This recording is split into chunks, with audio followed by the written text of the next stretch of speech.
Street. FAUST. Gretchen, passing by.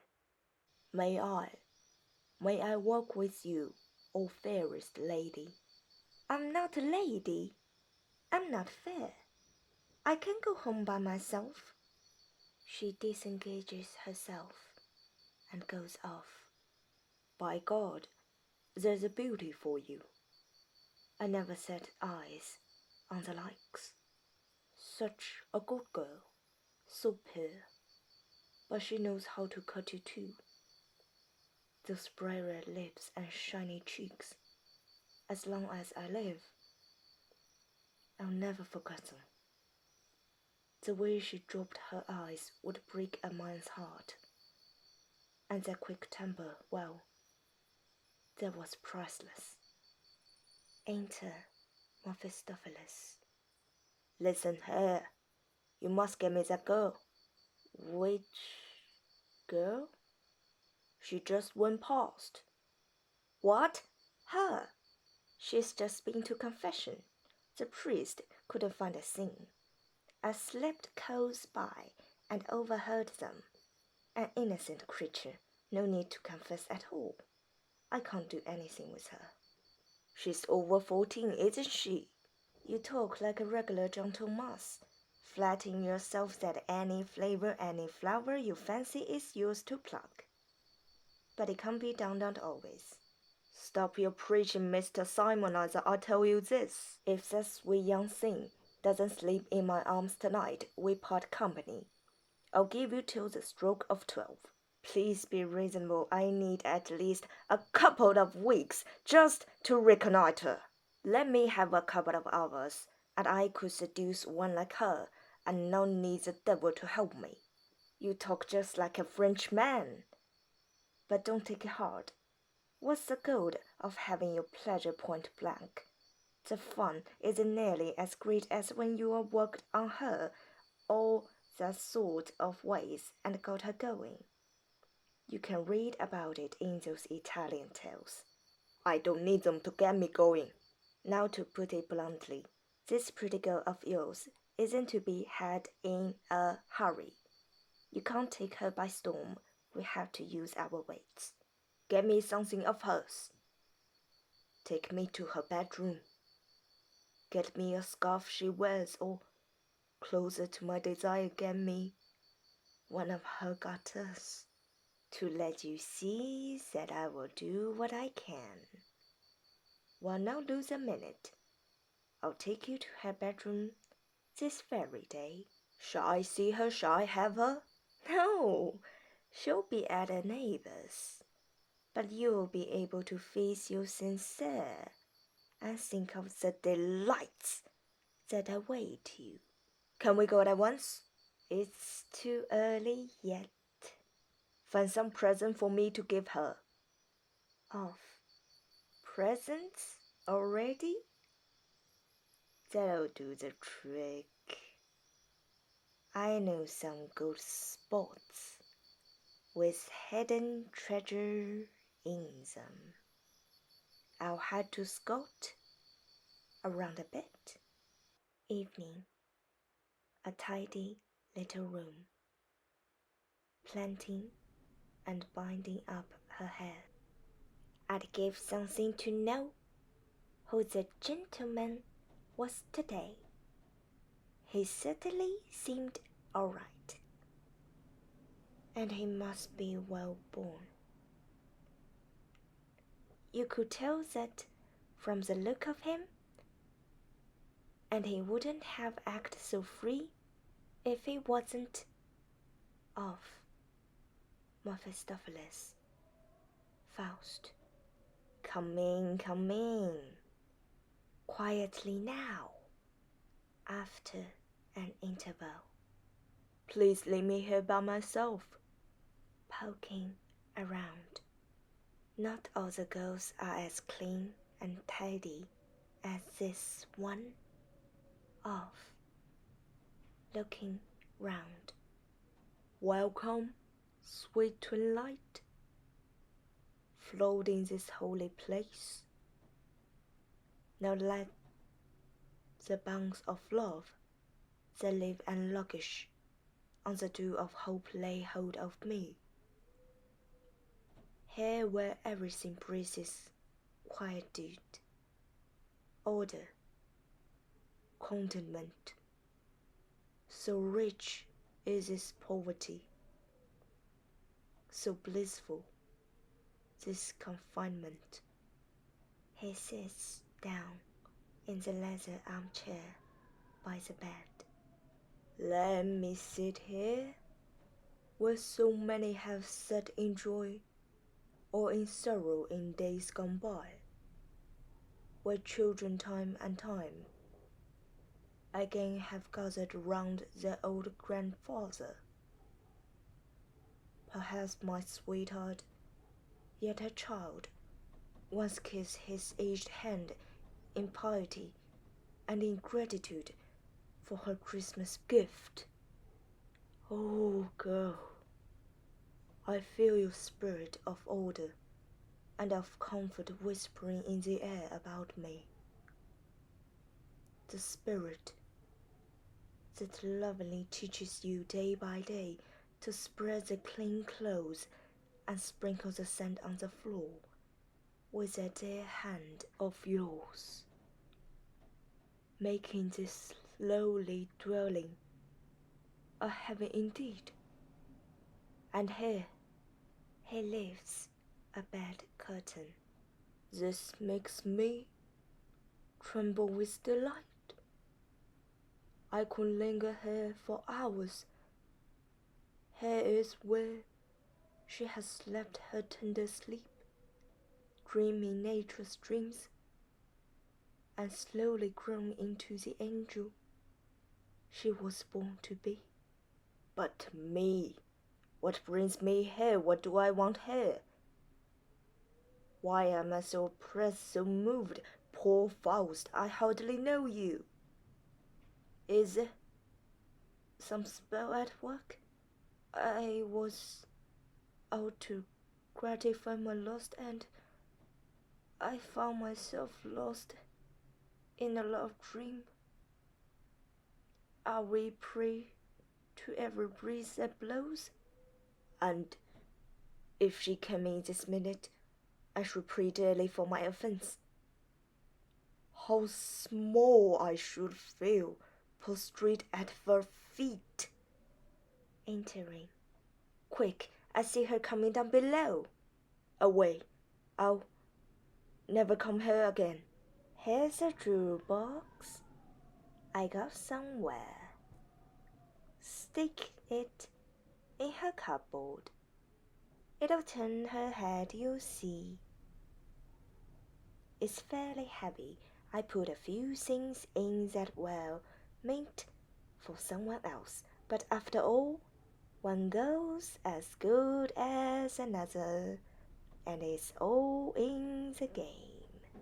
I don't know whether I ought. A silly question. Perhaps you want to keep the book for yourself?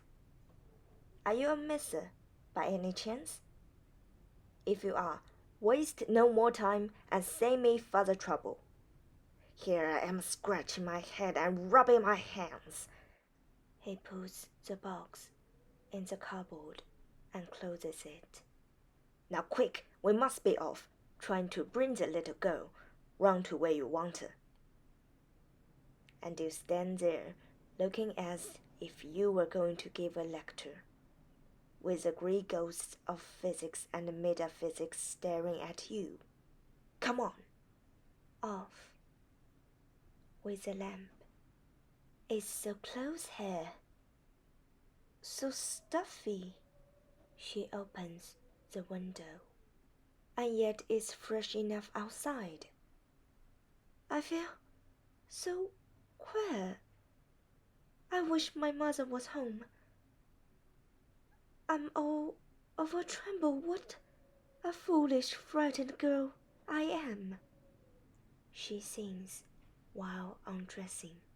There was a king in ruins. He was faithful to the very end. His lover on her deathbed gave him a golden cup. He praised about everything, he emptied it every feast. And when he put it to his lips,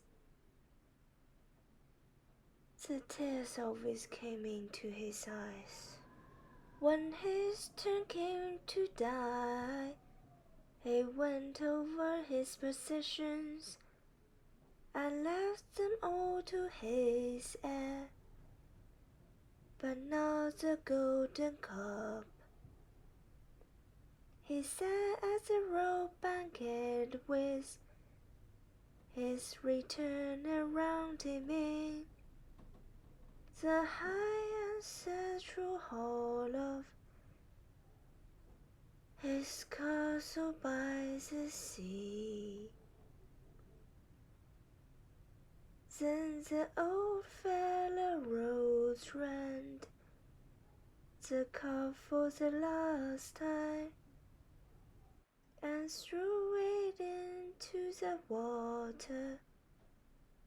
His soul lay full and filled and sank deep into the sea. His eyes is closed and he never drank again. She opens the cupboard to put her clothes away and sees the box. How did this lovely box get in here? I know I locked the cupboard. It's strange. I wonder what's inside. Perhaps someone left it in Paul's mother, and there's the key on a ribbon. I've a good mind to open it. What's this? I never saw anything like it. Jewels. Jewels that a great lady could wear on special holidays. I wonder, how should I look in the necklace? Who can all these splendors belong to? She puts it on and stands before the mirror. I wish the earrings were mine. You look so different with them at once.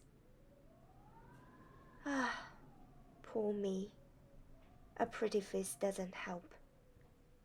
It's all very well, but no one needs.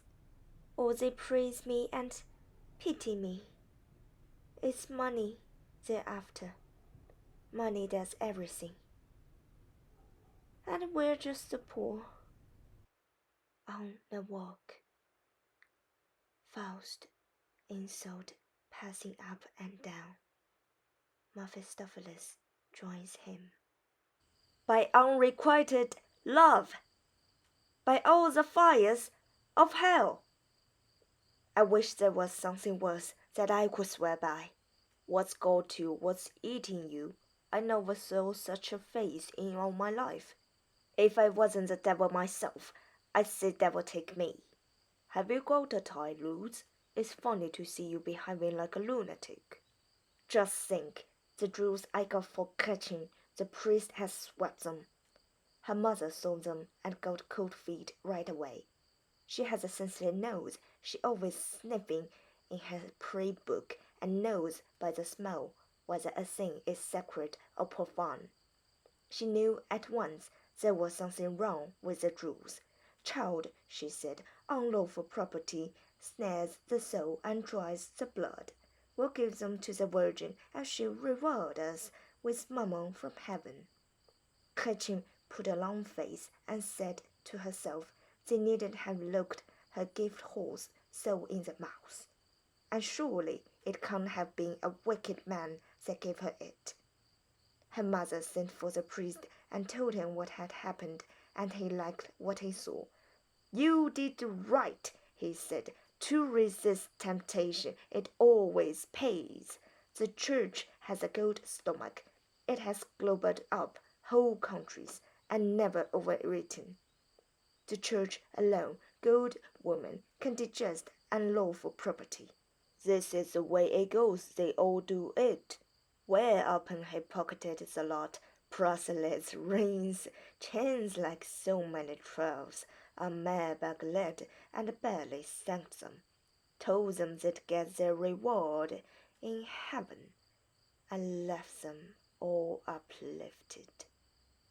And Gretchen, she's restless, doesn't know what to do, doesn't know what she wants, thinks about the jewels day and night, and thinks still more about who gave her them. This distresses me. Get her some more jewels. There wasn't much to the first batch. Oh, yes, sir. Old Charles, play to you.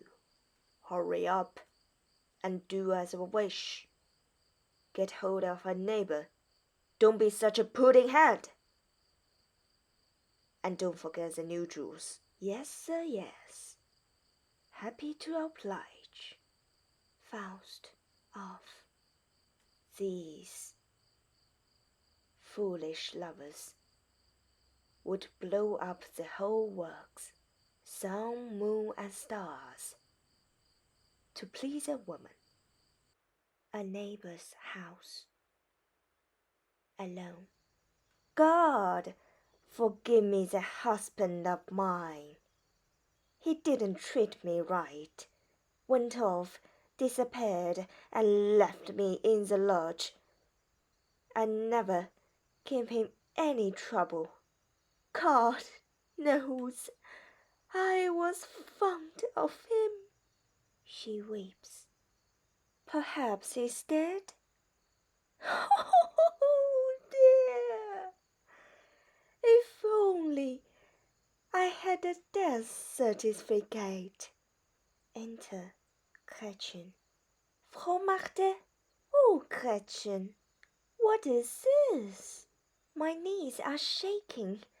I just found another of those boxes in my cupboard. An ebony one, lovely things in it. Much better than the first. Don't let your mother know. She'd take it to the priest again. Oh, look, just look, adoring her. You lucky, lucky thing. But I can't be seen in the street with them, nor in church either. Come to see me whenever you like, and put them on, just for you and me. Walk about in them for an hour or so in front of the mirror, and someday, some holiday, there'll be a chance to let people see you in them bit by bit. A necklace to begin with, and then an earring. Your mother won't notice, and if she does, we'll bluff her. Whoever could have brought these jewel boxes? There's something wrong about it. A knock. Heavens! Can that be Mother? Looking through the curtain. It's a strange man. Coming. Enter Mephistopheles. Forgive me, ladies, for butting in like this. To Gretchen, very respectfully. I'm looking for Frau Marthe Schwetlein. That's me. What it is, sir? Whispering to her. No more for the present, now I know you. You have a lady visiting you. Forgive me for disturbing you. I'll come back this afternoon. Aloud. Think of it, lass. He takes you for a lady. The gentleman is very kind, but I'm just a poor girl. The jewels aren't mine. It isn't only the jewels. It's herself. her eyes so clear. How nice. They don't have to leave immediately. What brings you here? I'm curious to know. I wish I had better news. Please don't blame me for it. Your husband's dead. He sends you his best. Dead? The good man dead? Oh, I can't bear it. Please don't take it too hard. Let me tell you the sad story. I don't want ever to love anyone. Losing him would be so cruel. Joy needs sorrow. Sorrow needs joy. Tell me how he died. He's buried in Padua, near to St. Anthony, sleeping peacefully in consecrated ground. Is that all? I bring a request from him. He wants to have 300 masses sung for him. For the rest, I haven't a penny in my pocket. What? Not a keepsake? Not a piece of jewelry? Not what every journeyman carries at the bottom of his wallet as a souvenir? And would sooner go hungry, sooner beg than lose it? Madame, I'm very sorry. He didn't squander his money. He regretted his weaknesses, and he lamented his misfortune. Why must there be so much unhappiness? I'll say plenty of requiems for him. You're a nice girl, just right for marrying. It's early for that. Well, if not a husband, why not a lover? Meanwhile, what can compare with having a girl like you in your arms? It isn't the custom, it's its parts. Custom or not, it's done. Tell me. I was with him when he died, on a full bed of straw, but he died as a Christian and knew he deserved worse.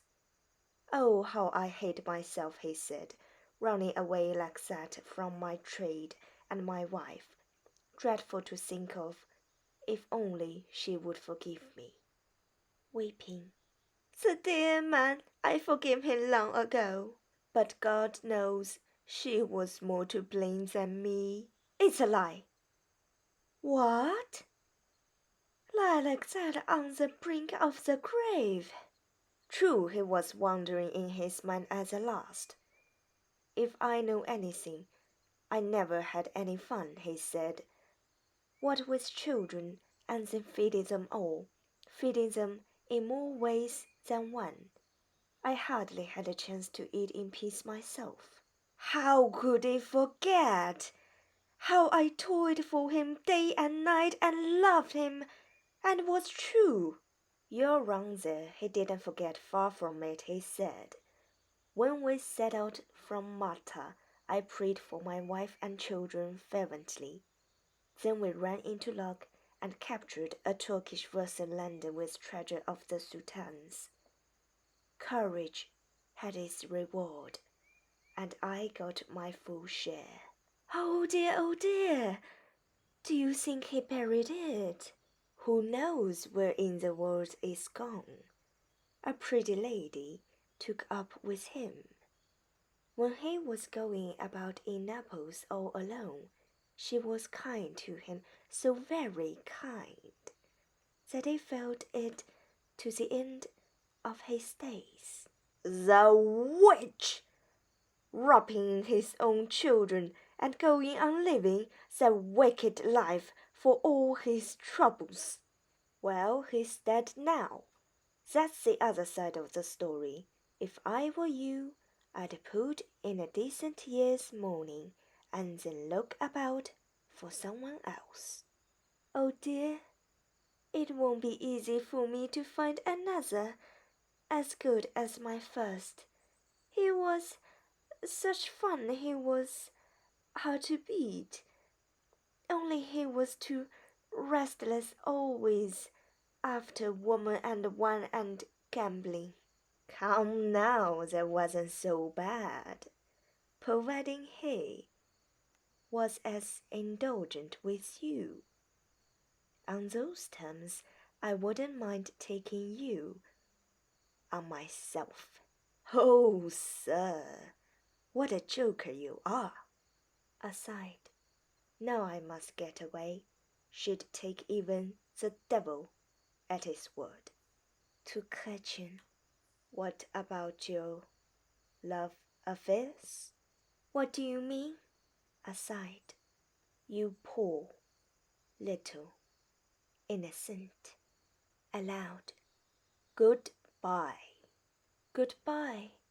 Tell me quick, can I get a certificate to say where and when and how my man died and where he's buried? I like things done the right way, and I want to see his death printed in the paper. Yes, my good woman, the truth calls for 2 witnesses. I have a friend, a gentleman. I'll get him to swear before the notary, and I'll bring him to see you. Oh, please do that. And will you, young friend, be here? He's a nice man, traveled a lot, very courteous to ladies. He'd put me to shame. No king on earth has the right to do that. Well, we'll expect you both tonight in my garden as the back. Street, Faust, Mephistopheles. What about it? Are things moving? Would it be long? Bravo! I see you're all primed. Well, Gretchen will soon be yours. You'll see her tonight in Matte's garden. There's a woman simply cut out for pandering and such. Excellent, but we have to do something on our part. One good turn deserves another. We have to testify that her husband's bones are resting in Padua in consecrated ground. That's a great idea. We'll have to make the trip. You silly fellow, we don't have to just testify out of the blue. If this is the best you can do, our scheme's a failure. That's just like you goody-goody. Is it the first time in your life you've borne a false witness? Haven't you heard false mightily, impudently, imperiously about God and the world and all that moves in the world, and about man, the heart of man and the head, and when you come down to brass tacks, you had to confess you knew no more than you do about Schwetland's death. You're a liar and a sophist, and you always were. You're telling me. Aren't you going to turn poor Gretchen's head tomorrow and swear you love her and feel victorious about it? Yes, and with all my heart. Wonderful. And the talk will be all about faithful unto death and desire irresistible? Will that come from the heart too? Stop. It will. When I feel deeply and find no name for the throne of my emotions and ransack the universe for words to express it, and I call the fire that consumes me infinite, eternal. Is that only a pack of devil's lies? But I know. Mark this, please, and spare my breath. Have it your own way, if that's the way you want it. But come now. I'm sick of arguing. I have no choice. I give in.